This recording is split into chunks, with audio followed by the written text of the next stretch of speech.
If you're like most people, you probably don't know everything that happened the year you were born. Some of this might feel like ancient history, some might bring back memories, good or bad, and some you might find surprisingly relevant today. For those of you born in 1976, congratulations, you're turning 50. So sit back, relax, and let's look at 20 things that shaped life in America that year. And stick around for the last one, because did your family own any of these cars? We are the champions. Sports fans got some unforgettable moments. The Pittsburgh Steelers won Super Bowl X on January 18th, beating the Dallas Cowboys 21-17. Lynn Swann's acrobatic catches were a thing of beauty, and he was the MVP of the game.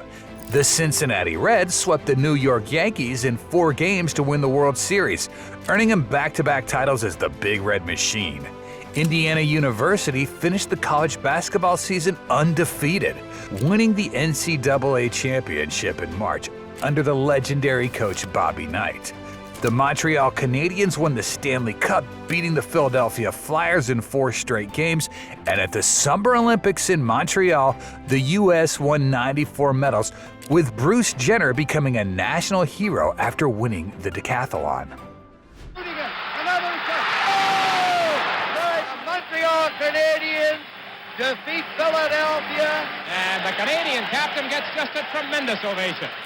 Patty Hearst convicted. The saga that gripped America for 2 years finally reached a verdict.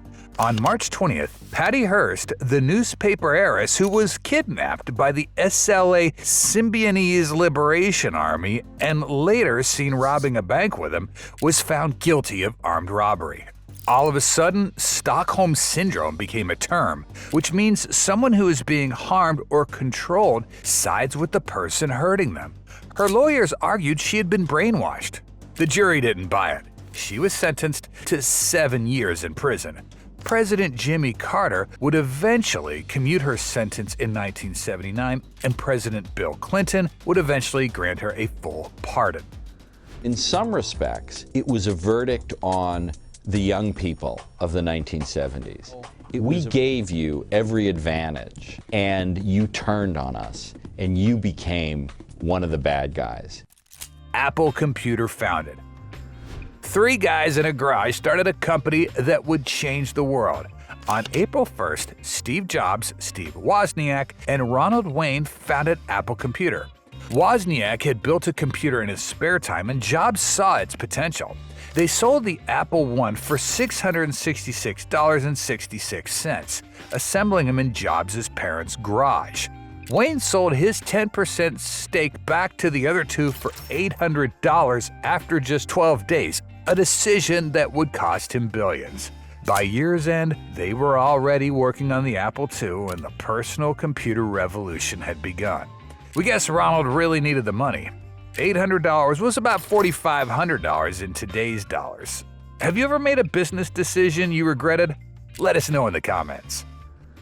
So whatever Brian wants to be, an Apple personal computer can help him be it. The Apple II. There's no telling how far it can take you. The $2 bill returns. On April 13th, Thomas Jefferson's 233rd birthday, the U.S. Treasury reintroduced the $2 bill as part of the bicentennial celebration. The original $2 bill circulated from 1862 to 1966. The new bill featured a redesigned reverse showing John Trumbull's painting of the signing of the Declaration of Independence. The Treasury hoped to save money by reducing the demand for $1 bills, but many Americans were suspicious of the unusual denomination. Many people hoarded them as collectibles rather than spending them, and the $2 bill remains one of the rarest notes in circulation today. How many $2 bills do you have? I think I probably have at least 20. Probably I wouldn't even want to tell most people that I save them. They'd probably think I'm kind of strange. The Concorde takes flight. Supersonic travel became a reality for paying passengers. On May 24th, the Concorde began regular service between Europe and the United States, with British Airways and Air France landing at Dulles Airport outside Washington, D.C. The sleek needle-nosed jet could cross the Atlantic in under 4 hours, traveling at twice the speed of sound. A round-trip ticket cost about $3,000, which is roughly $16,000 in today's money. It was loud, expensive, and utterly glamorous. New York City, specifically JFK, wouldn't allow Concorde landings until 1977 because of noise concerns.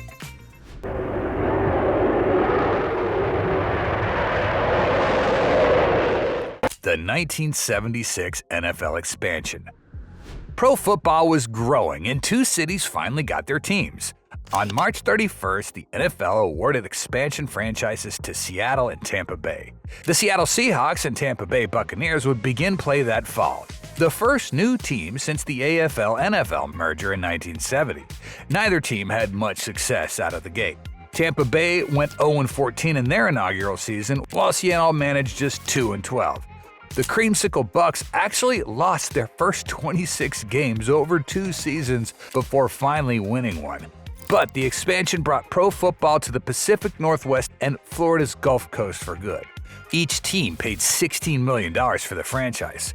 In today's terms, that would be over $100 million today. Jack Patera's Seahawks have acquired a reputation as a come-from-behind football team, a reputation they upheld with class against the Cardinals. Happy birthday, America! On July 4th, the nation celebrated its bicentennial, 200 years since the Declaration of Independence. Festivities swept the country with parades, fireworks, and red, white, and blue everywhere. In New York Harbor, Operation Sail brought tall ships from around the world as millions watched. President Gerald Ford rang the Liberty Bell in Philadelphia. Queen Elizabeth II visited the United States as part of a bicentennial tour. Communities painted fire hydrants like revolutionary soldiers, and special edition quarters, stamps, and license plates became collector's items. It was a moment of national pride and unity during a decade that desperately needed one.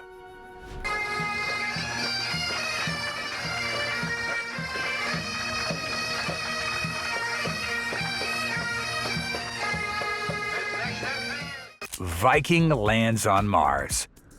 For the first time, we put a spacecraft on the surface of another planet, and it actually worked. On July 20th, the 7th anniversary of the first moon landing, Viking 1 touched down on Mars and started sending back photographs. Viking 2 followed on September 3rd. The images showed a rusty, rocky landscape that looked like something out of a Western, just redder. The landers tested the soils for signs of life. The results were inconclusive, but the mission proved we could land on another world and stick around to do real science. This photograph will be in the books 1,000 years from now. Legionnaires Disease. For 4 days in late July, more than 2,000 American Legion members gathered at the Bellevue Stratford Hotel in Philadelphia for their annual convention, timed to coincide with the bicentennial.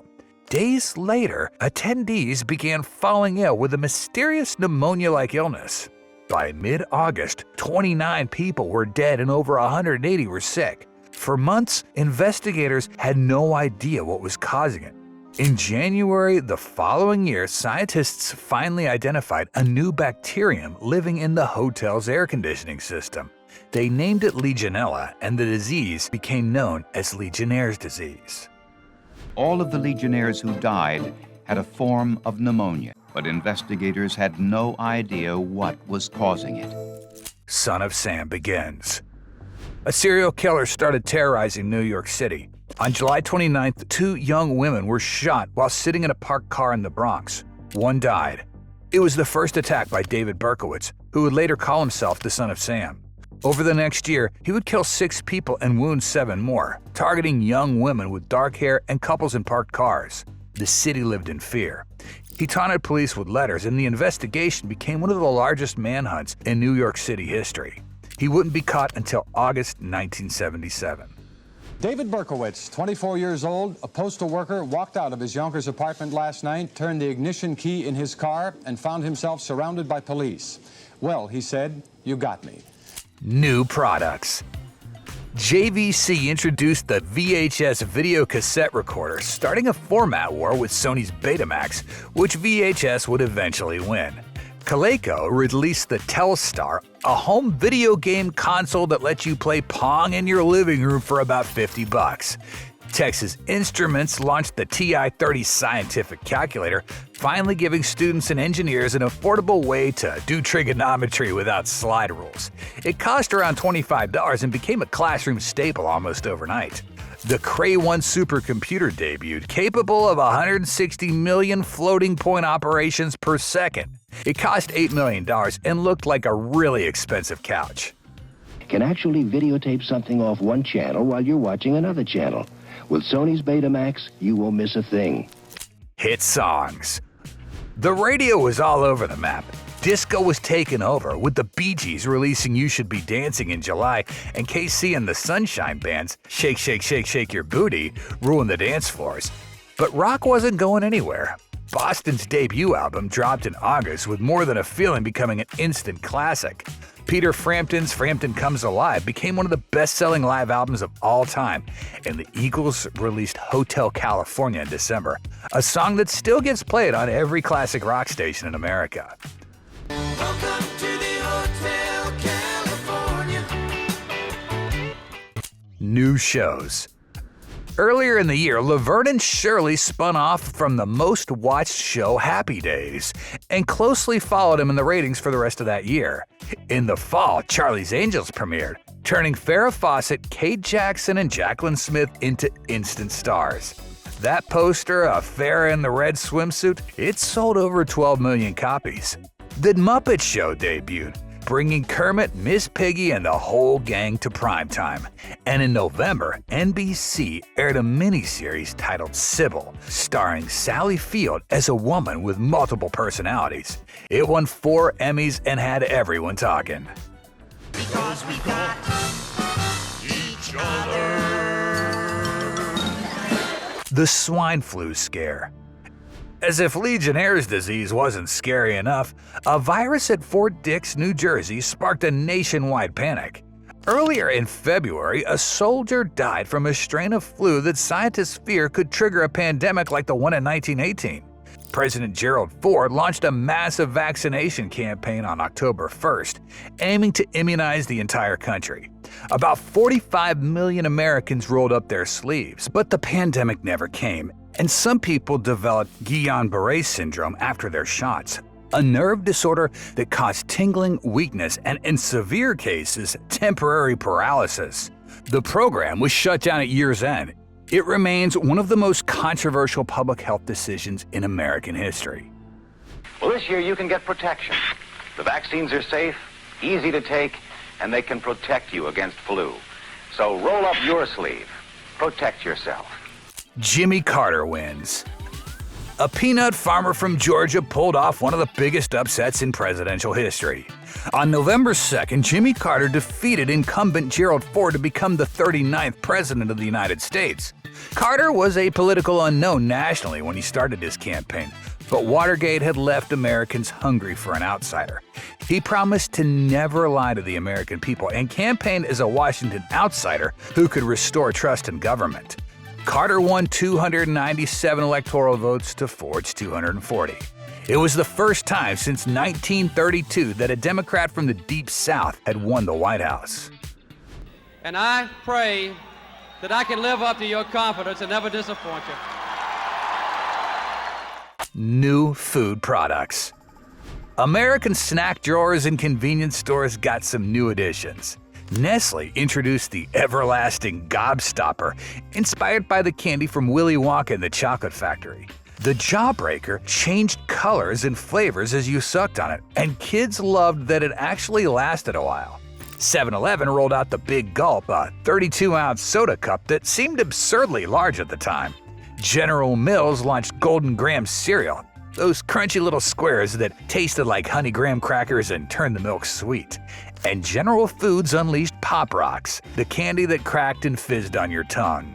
Within a few years, kids would be spreading rumors that eating them with soda could make your stomach explode.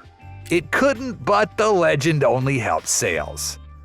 Oh, those golden grahams. Oh, those golden grahams. Crispy, crunchy graham cereal, family breakfast treat. CB Radio Craze. Everyone wanted a handle in a radio. Citizens band radios exploded with popularity, with sales jumping from about 1 million in 1973 to over 12 million this year. Truckers had been using them for years, but now ordinary drivers wanted it on the action. C.W. McCall's Convoy had been a #1 hit, and the movie Smokey and the Bandit was in production. People talked about 10-4 Good Buddy and complained about Smokey, police, and bears in the air, helicopter patrols. The FCC couldn't keep up with the demand for licenses.